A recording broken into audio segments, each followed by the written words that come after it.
Okay, welcome back. The program continues, and there's a race, a political race for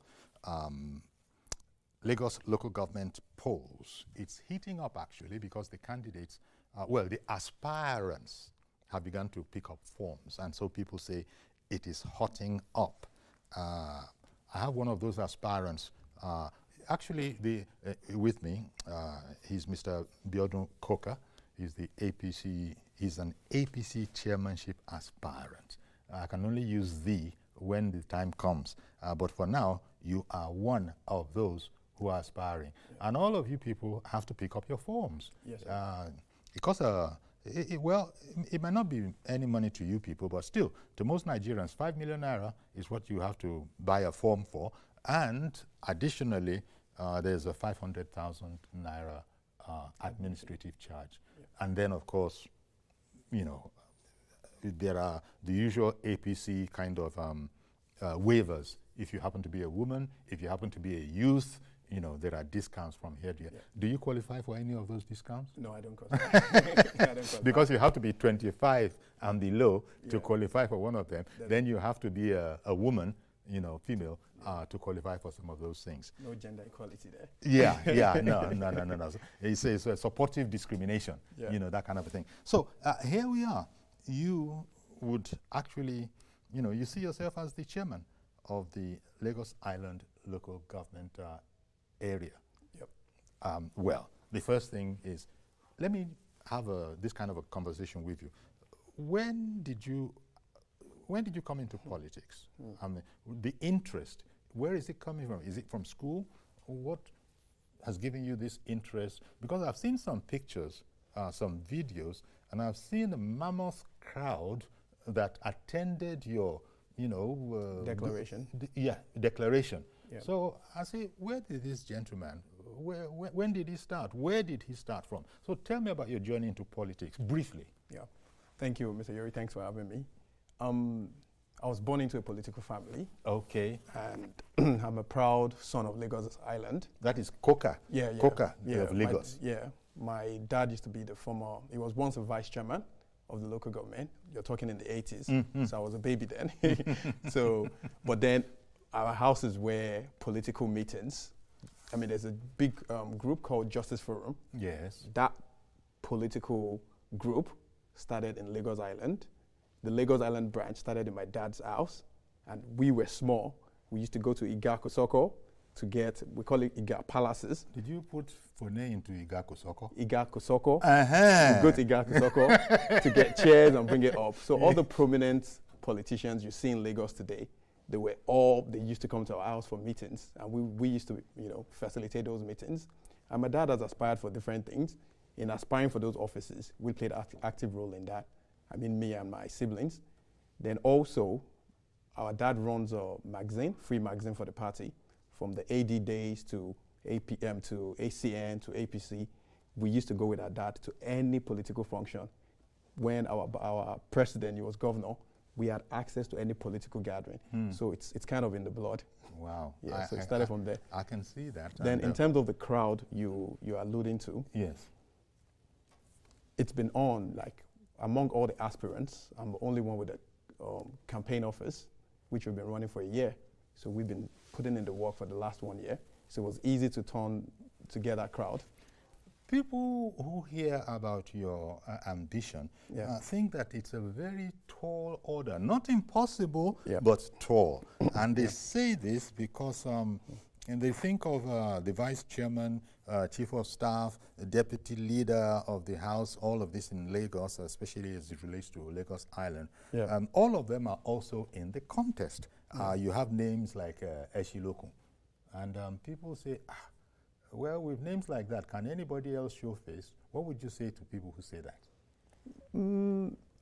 They're my leaders, those names you've mentioned. They're my leaders. They're quite older than me. They've been around for maybe 20 years. You know, they've been holding offices and all that. But I think people want to change. So for me, I mean, leadership is all about identifying problems and solving them. They've been around, they've done their own bits, but I think they need to get promoted. and leave the space for people like us with fresh ideas. And I think that's what that's the change people are yearning for. I like the delicate and discreet way you put it. Also respectful that these are people that are worthy of promotion. Yep. They can be promoted, out of this and they stay too long there. They should move on. Okay. So, well, then there's also the matter of speaking about your good self. Something about geographic spread not necessarily favoring you. I said, okay, when I see you, I'll ask what that means. How is it that some people feel the geographic spread might not favor you? Is it because people from your constituency have been there? I mean, I said you'll explain it. Yeah. So I'm from the Ologbo area of Lagos Island. Okay. And there's the Saleko and there's Okofaji, right? And what's the third? Okofaji. Okofaji. So the current chairman is from Ologbo, where I'm from, and he's done 8 years in office. His tenure is coming to an end in July. And so the argument some people would say is, how can he finish his 8 years, and then an Ologbo chairman sits on becomes the chairman again? But the thing is, what they don't say, and I think you've done your research, is where are the other offices, the other elective offices? Where are they concentrated? They're all in the Saleko. So are you now saying that because the offices are in the Saleko, you have the House of Rep from the Saleko, the House of Assembly in the Saleko, even the senators from the Saleko? No offense to that, it's good. But what we are saying in Ologbo is this is our own. We're not entitled to it. If you've got what it takes, go for it. But don't debar us, don't tell us it doesn't favor us, because we know that we cannot wait 2027, not even waiting 2027. It's not guaranteed you wait 2027 that the next whatever offices will come to Isaleko. I think it's got to be based on competence. It's got to be based on what your plans are for the local government. And that's why we're saying, I think that's a political statement, and that's what politicians will say. Do you think that Senator Ishiluku, for example, has any influence on the process? And is it worrying? No. He's our leader. He's our number one leader. He holds the highest office well, I wouldn't say the highest because the president is from Lagos Island. Our governor is from Lagos Island. Okay. But the senator is who we all relate to and all that. He's very influential. And I think why you're saying that is because his cousin, who is also an aspirant, is vying to be the chairman. And a lot of people think, he's going to be endorsing it. But he's my father as well. He came to my wedding and he gave a speech. When I was young, growing up politically, I remember going to his house. I was at uni, going to his house. My dad went for a meeting in his house, and he forgot his keys. And I went to his house. The first thing he gave me 2,000 naira. I remember I had to save up to buy a trainers when I was in uni. So he's my dad as well, and I've met him. I've consulted him many times. So I'm not worried about that. And not only is that, he's one of the leaders. He's not he's not the sole decider. But I'm in good terms with him. I have no issues with that. Well, in relation to the question of when did you actually come into active politics, it looks like you were actually a child when you were able to observe going along with your father for coming from a political family. But when you now look at it, this reports that, the crowd that impressed me, that your crowd is not necessarily a political crowd, whatever that means. First of all, let me take your understanding of that statement that, Biodun Koka, his crowd is not a political crowd. What does that mean? Well, thank you. I think before you can draw that conclusion, you need to look at what Biodun Koka has done within the community. Okay. And I just didn't come out to say I want to be chairman. I looked at the local government. I said, I want to start solving the problems within the local government before I even become the chairman and show people that I've got what it takes to be the chairman of the local government. I can actually transform the local government. And we said, okay, we set up a center to train our children on ICT. And we've been able to train 790 in the space of 1 year. And it's not just training them for... Almost 800. Yeah, it's not just training them for 1 week or 2 weeks. It's 8 weeks intensive program, and we graduate them. There's another 90 that is going through training now, and that's what we're doing. Then again, the moment I had the campaign office, we started reaching out, having ward meetings and all that. People will start coming, I'm sick, I'm this, my mom is sick. They start coming for help. I'm like, I can't keep giving this 100,000, 200,000. let me do something for the health. I partnered with Lagos State government, and we bought HMO policies in Ilera Eco for 1,000 families in Lagos Island. So you have those. We looked at, and that's a good thing. Your previous speaker was saying something about disabled children that are writing JAM. I'm passionate about education. Persons with disabilities. With disabilities, yeah. And I'm passionate about education. One thing we did is we looked at JAM, it's CBT now, computer-based, and I looked at how many schools in Lagos Island have got good computers. I said I'm going to train 1,000 children on CBT. By the grace of God, we're able to train those 1,000 children. And what we found out is when they go into the center, it takes them 2 hours to navigate using the mouse. And these are people that are going to be writing 3 hours or 3.5 hours exams. They're definitely going to fail. We said we're going to solve that problem. And we thank God we're able to train them, upskill them. Most of them going into the exam, but we hope they will pass. That's one thing we found out. The second thing we found out is out of the 1,000 we trained, we only managed to find 50 children passing just above 50%. Okay. So that's another problem. So it just shows you that there's a lot of work to be done in Lagos Island. Okay, one moment. Yes. Sorry to interrupt you. One moment. Mr. George, good morning to you, sir. He's just called in and wants to join the program. Good morning, sir. Mr. George? Hello? Can you hear us? What a pity. George has called in from Lagos as usual, and yeah, okay, good morning. Hello? Yes. Good morning. Can you hear me? Yes, I can hear you now. Good morning to you. I'm afraid I can't hear you. Can you hear me? Hello? Can you see me? Can you see me? I'm giving you the thumbs up. I can hear you. I'm giving you the thumbs up that I can hear you. So if you can hear me, because I cannot hear you, yes. Okay, please go ahead. I greet you and your guest. Okay. When Biodun Koka. are we going? When are we going to do away with this zoning or no zoning formula in our politics? Even in local government elections, I heard what the young man there was saying. Mm-hmm. This person is from Olowo, the other person is from the other side. In local government elections, again, it's unnecessary. We borrowed this presidential system of government from America. Uncle Yori, cast your mind back to American elections. Have you ever heard them saying Joe Biden is from where? Trump is from so village. Obama is from so village. Those things do not feature in politics. It's affecting our recruitment of politicians to lead us in public life. As a human being, you don't have everything. There are people who are professionals in other areas. If you are from Lagos West, the other person is from Lagos East, the two of you cannot have the same abilities. But when it comes to those who can administer public governance, it's an ability. Wherever it is, take it from there, not where he comes from. Other areas have their own abilities. When that time comes, take it from there. Look at the way the president is picking people from places in Nigeria that have nothing to do with his party. He's recruiting people like that. Why can't the election also be in the same way?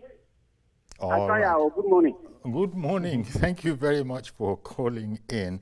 Well, if you were asking me the question, I would have said that there are these sort of formats that people have become used to. But then the question wasn't to me, and he was not impressed that we are carrying on even at the local council level like we do at the national level. What would be your response? It's sad because then we're neglecting competence and we're placing geography above competence, above ability, and above, intention to actually do well.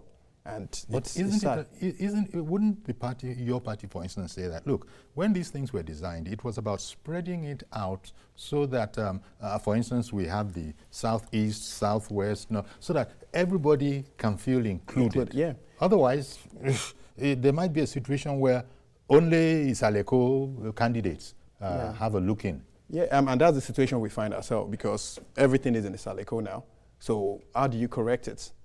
how do you correct it? Do you then put everything back in the Saleko or not? But beyond all of that is about your ability to perform and your competence and your crowd work and all. But I think that's something the party would have to address and the leadership would have to address. And that's what we are yearning for as well. And we're saying, let's start correcting those things from now. We don't have to wait till X number of years. Okay. No doubt, you know, I certainly wish you the best, as I do to all the candidates, but there are some things that, you know, people will talk, especially in Lagos. In fact, in Nigeria, we talk. We have a way of talking.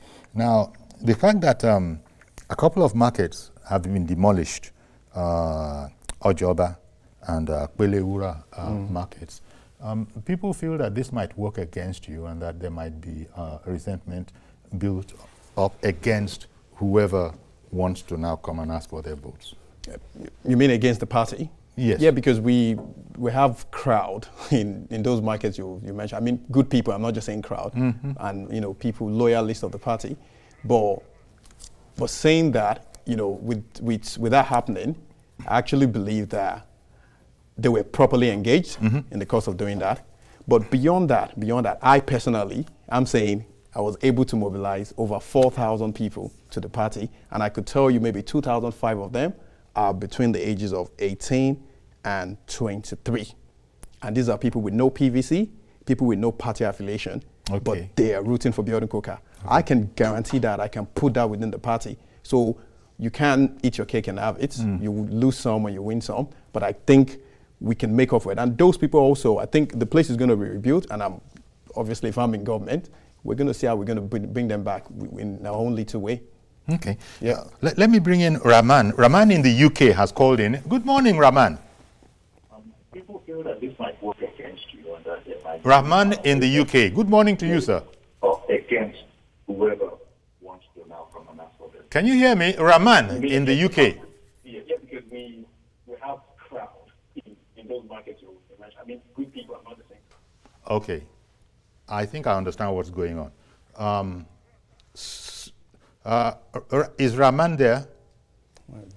No. Okay. We lost the call. So sorry about that. And also, when you start hearing what we said, you know, seconds ago, you know, up to, in fact, that one, it looked to me like it was more than 30 seconds ago that I was hearing what we had both spoken about before. It does happen technically now and again. So let me use the time that I have now. Your dream, you're coming into politics, you are not, you're keeping your eye on the sparrow, you're not looking at those things that some people feel could be a liability. So tell me, what is your plan? Should you know, everything work the way you want, and indeed you find yourself in office. Let's hear that. Oh, thank you. I'm prepared for this job, and I say it boldly. I gave you a manifesto.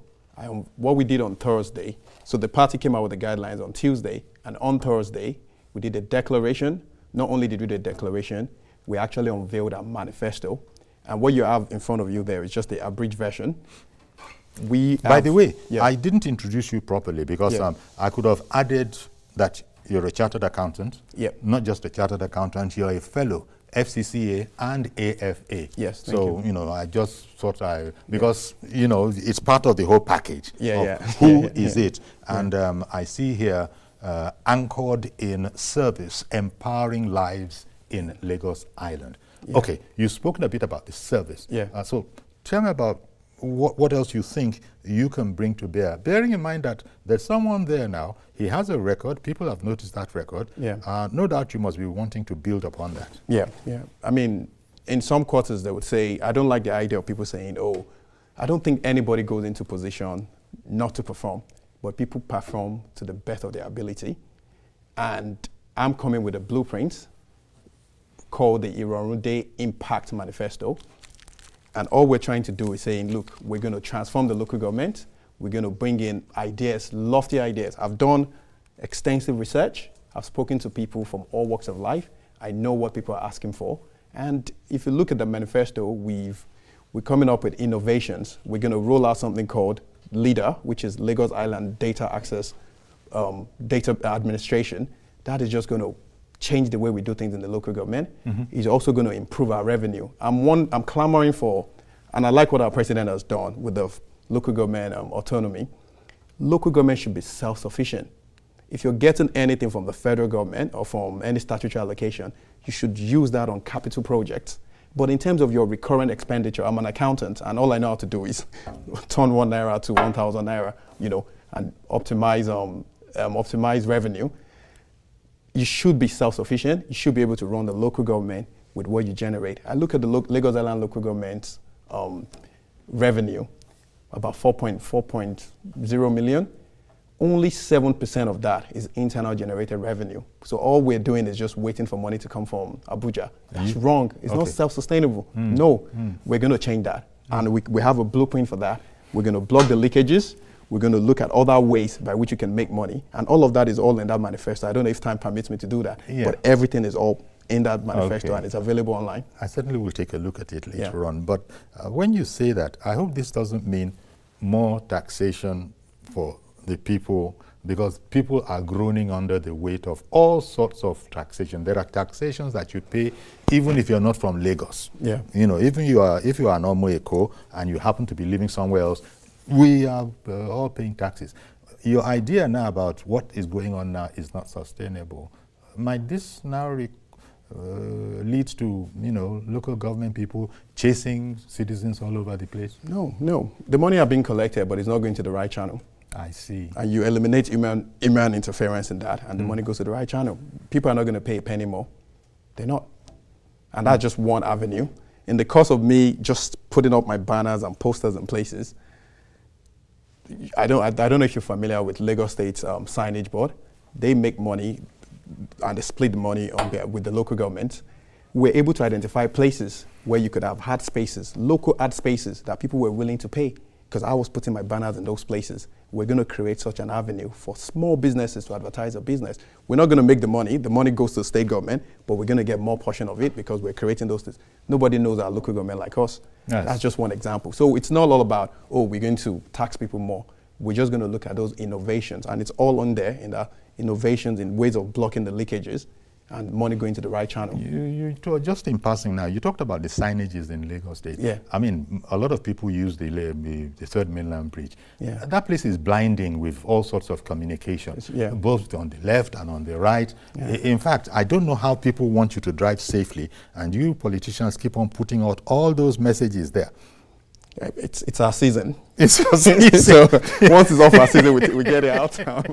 It's your season. I'm sorry. Because on the left, on the right, and if someone is just trying their best to say, what is, I can see that is Asiwaju's picture. What did they say about him? And so on and so forth. No, the idea is you've got to be, I mean, you can't say, oh, the reason why there was a collusion was because I was looking at the signage. You still have to be responsible. Exactly. Yeah. Okay. So, well, I want to thank you very much, Abiodun, for coming along. Thank you for Mr. having me. Abiodun Koka, APC chairmanship aspirant in Lagos. You'll be going into the primaries. That will be towards... the 10th of May? Yes. Yeah. And then in July... With the proper election. The proper election. Okay. I wish you all the best, just as I wish all the aspirants, because I have to be even-handed here. Thank you. Thank you very much for coming on the program. Thank you very much. Thank you. Okay. Thanks for having me. Indeed. So that's our program. Do please join us tomorrow for a fresh edition. I am Yori Folari. Bye-bye for now.